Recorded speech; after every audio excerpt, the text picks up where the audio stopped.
एक देवी धाम होता है। देवी धाम यानी माया का लोक। कितना बड़ा होता है? अनंत ब्रह्मांड होते हैं उसमें, अनंत ब्रह्मांड।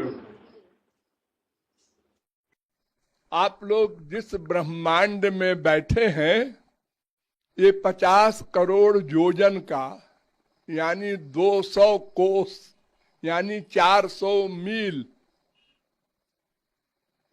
400 करोड़ मील एरिया का अंडाकार ब्रह्मांड है जिसमें आप लोग बैठे हैं। इसमें 14 लोक हैं, जिसमें एक लोक है मृत्युलोक। मृत्युलोक में भी सैकड़ों देश हैं वर्तमान काल में।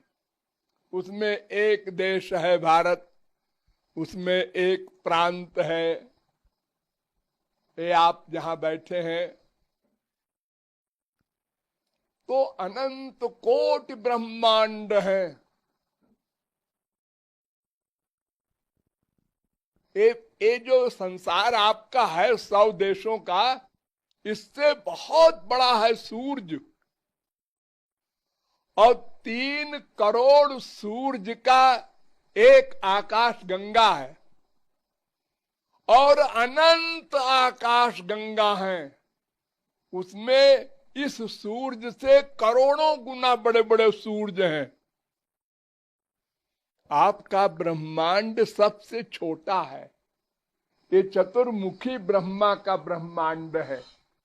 4 मुंह है आपके ब्रह्मांड के ब्रह्मा का, 4 मुंह। ऐसे ही 10 मुंह, 20 मुंह, 1000 मुंह, लाख मुंह, करोड़ मुंह, अरब मुंह के ब्रह्मा होते हैं। और जितने मुंह के ब्रह्मा होते हैं उतना ही बड़ा उनका ब्रह्मांड होता है। और एक एक ब्रह्मांड में 3-3 गवर्नर होते हैं। राज्यपाल जिसे आप लोग यहां इंडिया में कहते हैं, ब्रह्मा विष्णु शंकर। एक ब्रह्मा एक ब्रह्मांड को बनाता है, एक विष्णु उसकी रक्षा करता है, एक शंकर उसका प्रलय करते हैं। ऐसे असंख्य ब्रह्मांड हैं। असंख्य ब्रह्मा, असंख्य विष्णु, असंख्य शंकर, असंख्य इंद्र वरुण कुबेर जमराज सूर्य चंद्र हैं। इस सारे का नाम मायाधाम या देवी धाम है। लिमिट नहीं, अनंत कोटि ब्रह्मांड। इसके ऊपर कारणार्णव है, जिसको बैतरणी नदी कहते हैं आप लोग। वो बैतरणी नदी का घेरा है, उसके नीचे ये माया लोक है, उसके ऊपर परव्योम लोक है। वो माया से परे है, वहां माया नहीं जा सकती। ये चंद्र सूरज ये सब वहां नहीं जा सकते। न तद भासयते सूर्यो न शशांको न पावकहा। ये माइक जगत की कोई भी चीज उस बैतरणी के ऊपर नहीं जा सकती। तो वो परव्योम है, वो भी असंख्य है। जैसे ये असंख्य माया लोक है, ब्रह्मांड है, ऐसे वो भी असंख्य है। और सबके ऊपर वो वैकुंठ है, वो भी असंख्य है, क्योंकि विष्णु भी असंख्य है। तो असंख्य वैकुंठ के ऊपर गोलोक है। उस गोलोक के बीचों बीच वृंदावन धाम है, उसी को ब्रज धाम भी कहते हैं।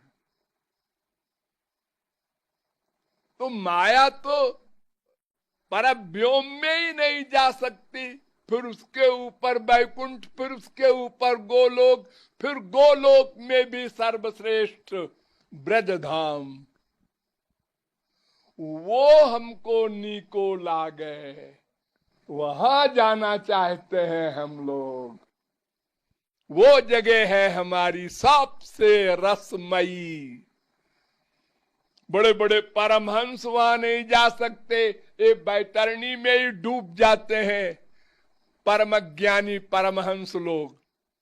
उसके आगे जाते हैं भक्त लोग, जो सगुण साकार के उपासक शांत भाव के होते हैं, वो वैकुंठ वास उनको मिलता है। और जो माधुर्य भाव के रसिक होते हैं, गोपी प्रेम वाले, वो जाते हैं ब्रजधाम में।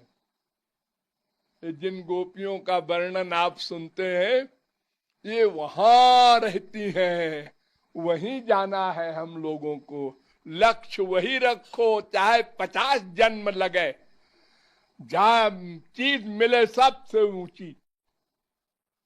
अरे परिश्रम तो बराबर है, हम परव्योम लोक में जाएंगे तो भी हमको भक्ति करनी पड़ेगी, और वैकुंठ जाएंगे तो भी भक्ति करनी पड़ेगी। तो फिर ऐसी जगह के लिए भक्ति की जाए जो सबसे ऊंची स्थिति में पहुंचा दे, तो वो नीको लागे, वो दिव्य ब्रजधाम हमको नीको लागे। हाँ बोलो।